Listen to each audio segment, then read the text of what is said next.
What's up, guys? It's Dave Val with Wizards of the Toast here with my man, JBB, what's up, everybody? Man, what's going on, guys? What we're doing today is a deck tech. This is my current build of Sneak and Show. Now, I mess with this quite a bit, more on Moto than I do on paper because it's just easier to make different variants on Magic Online. But we figured we'd go over it, and I'll show you what I'm actually playing on the local tournament scene right now a little bit. So, it's your typical build of Sneak and Show. There's not a whole lot different of it from what you've normally seen, except for mine is a little bit kind of a kickback to Sneak and Show of 4 or 5 years ago, and you'll see what I'm talking about when we get to the sideboard.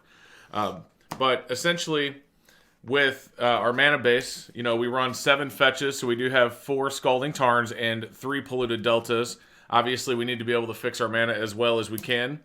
We run 3 islands and a mountain, so don't need to explain what those do too much unless you don't know that they tap for blue and red mana. Now, JBB doesn't believe that these actually should work, but that's all right.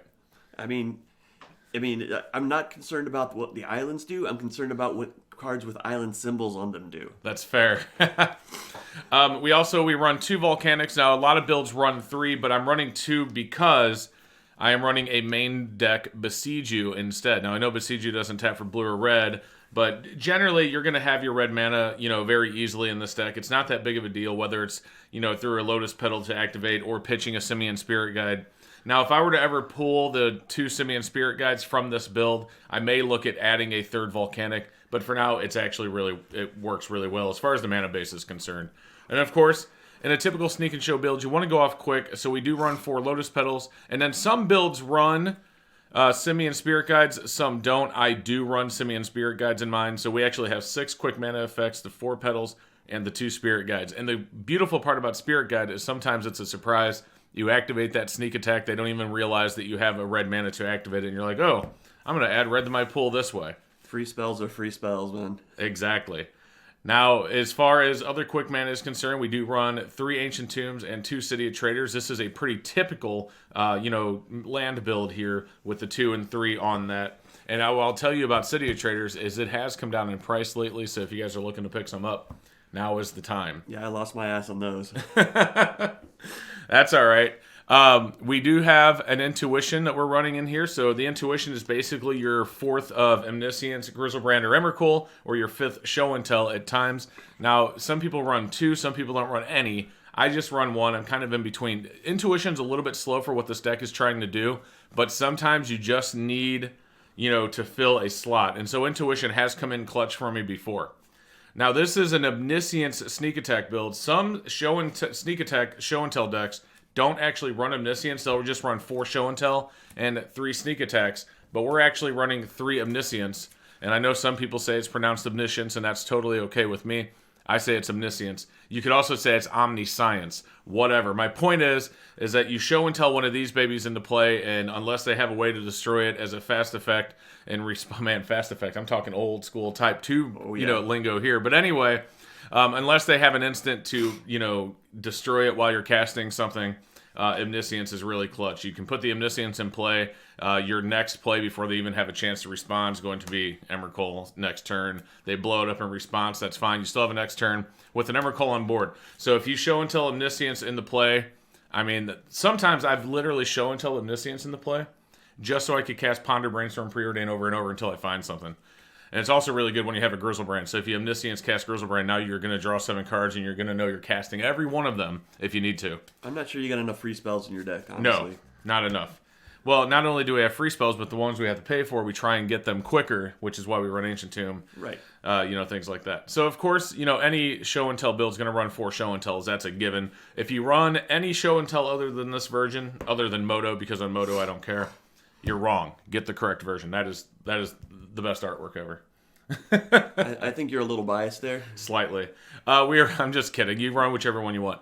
We do run 3 sneak attacks. Some builds run 4. The reason I'm running 3 is we're running the Omniscience build. So sometimes you Show and Tell an Omniscience. Sometimes you only have 4 mana, so rather than using all 4 to cast sneak attack, you Show and Tell sneak attack into play, and then you just put that Emrakul into play and swing. So I've done that before, believe it or not, just to get that win on turn 1, or well, not on turn 1, but just to get that win on that turn. Or, just to make them sack stuff before they kill me the next turn. Now, the beauty of Sneak and Show is that there are so many ways to look at so much of your deck. So, obviously, we have the Intuition. We have 4 preordains, 4 brainstorms, 4 ponders. Why is that? Because blue is broken. That's what I figured he was going to say. No, this deck needs to be built to find its pieces. So we run 4 ponders, 4 brainstorms, and 4 preordains. That is 1/5 of the deck just dedicated to cantripping, looking through your deck for the pieces. 1/5 of the deck for a card that does the same thing. Basically. Yes. Well, we're looking for the cards that do the right stuff. Now, we do have a little bit of counter magic. Of course, we're going to run our 4 Force of Wills. Some people run 2 Spell Pierces. Some people run Days. I run 4 Force of Wills, a Spell Pierce, and a Flusterstorm main deck. Honestly, I think the Spell Pierce is better than the Days at this point. There was an argument back in the day for Days to be better, but with all the Planeswalkers and things like that, Spell Pierce is just a more powerful card. I do like Spell Pierce. I do. And here's the thing. Flusterstorm doesn't hit those Planeswalkers. Flusterstorm doesn't hit Planeswalkers, and that's huge right now. Spell Pierce is absolutely better than Flusterstorm. Yeah, but here's the thing about Flusterstorm. Mm-hmm. If you're in a counter war and they Force a Will your spell, and then you Spell Pierce their Force a Will, they may have another Daze or a Spell Pierce to counter that, but if you Flusterstorm it, they have to counter multiple spells. And that's where Flusterstorm comes in clutch. Flusterstorm really shines in counter war magic and combo counter wars. And that's really where it only shines, though. But that's what this deck is worried about, is winning counter wars. So I run that one of Flusterstorm. Now, I do run 3 Griselbrands and 3 Emrakuls. Obviously, some builds run 4 and 4, but again, I'm running the Omniscience build. There are times where, especially on Moto, where I've experimented with going back to 4 and 4 and pulling the 2 Simian Spirit Guides, but again, at that point, I'm adding a 3rd Volcanic. So, in Paper Magic, this has been fine. On Moto, with their crappy shuffler, sometimes I think the extra ones just do help a little bit. I mean you can complain about Moto Shuffler, but they've done extensive research on it, and nobody's come up with anything better. No, I'm not going to disagree with you there. It's still better than Arenas. So that is Sneak and Show in a nutshell, and I do agree with you about Arena, by the way.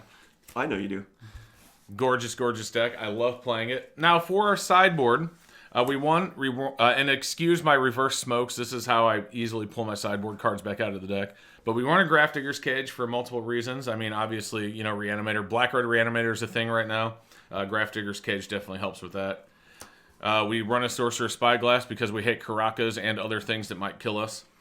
No, why the Spyglass over Pithing Needle? Because we play 3 Ancient Tombs and 2 City of Traders, so sometimes it's better to get it out and see what they have. Spyglass is just a more powerful card, but it does cost that extra mana. But with Ancient Tombs and City of Traders, like you said, it's going to come out at the same time. And additionally, we get to see, hey, his alarm went off. It's still going off. You guys are enjoying that music, aren't you? Oh, yeah. I need to wake up. Yeah, good morning.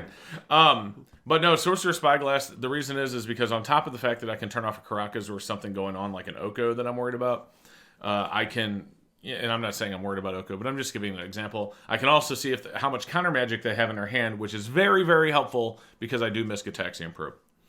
Okay, we run 1 Pyroblast. Actually, we run 2 Pyroblasts in this deck because obviously counter wars are a thing, and Pyroblast works really well in that situation.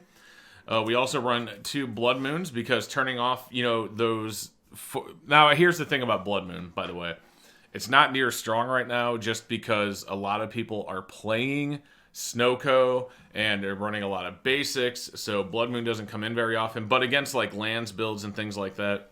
That being said, honestly, I should reevaluate that because with Snowco... Now, if Oko or if even Astrolabe gets banned, then Blood Moon is going to become a strong, powerful card again. Absolutely, Astrolabe's going to get banned. Magic has been pretty consistent. It's one of the few things they've been consistent about is banning out mana bases. Right. And they did it with Ren and 6, they did it with Deathrite Shaman, and they're going to do it with Astrolabe. Yeah, we'll see how that goes. But anyway, right now it's in, and so Blood Moon is kind of weaker as a result. We do have our second Besieger in the sideboard for those heavy counter matchups. Now, a shout out to 2013-14 Sneak and Show. I do run 4 ley lines. A lot of people don't run ley lines, but I'm telling you, I see so much discard, especially with Black-Red Reanimator being in the format. There's just, Thoughtseize is being played more and more. I've even had to face him to Turox and Duress. And sometimes I've literally had people concede when they see me just drop the ley line before the game starts, and they had kept the hand with 2 Thoughtseizes or something ridiculous. They put their sideboard together to try and pick my deck apart, and I'm like, yeah, that's not happening. Yeah, I think ley lines are actually really strong right now and undervalued. I actually got him to Turok the other day by somebody with 2 islands because did. of Astrolab. So Right. I think it's absolutely powerful. It's one of the few things that stop combo, and with the way the mulligan rule works, where you draw 7 cards anyway and get to choose which ones you keep, I think Thoughtseize just becomes that much more powerful, and ways to stop Thoughtseize and become that much more powerful. Agreed. We're running 1 through the breach. This is just an extra way to activate your Emrakul or Grizzlebrand on the board that they may not see coming. We're running a single Pyroclasm for elves, things like that. In fact, Are elves still a thing? yeah, sometimes. I mean, they're coming back now that Ren and 6 is gone. And then we're actually running, I did forget, I'm actually running 3 Grafdigger's Cages because I hate Reanimator. Well, I mean, there's so much great Reanimator stuff going around right now, and Hogak is still a thing in Legacy. Yes. It was banned out of Modern. It's not banned out of Legacy. Right. And he is fast and he is big. It's true. So there it is, guys. That is Sneak and Show in a nutshell, at least my build, and explaining why I run the cards that I do. Let me know down below what you think and what you would change. Are you playing Sneak and Show right now? I want to hear from you. So, guys, we will see you in our very next video. Thank you so much for watching. Thank you.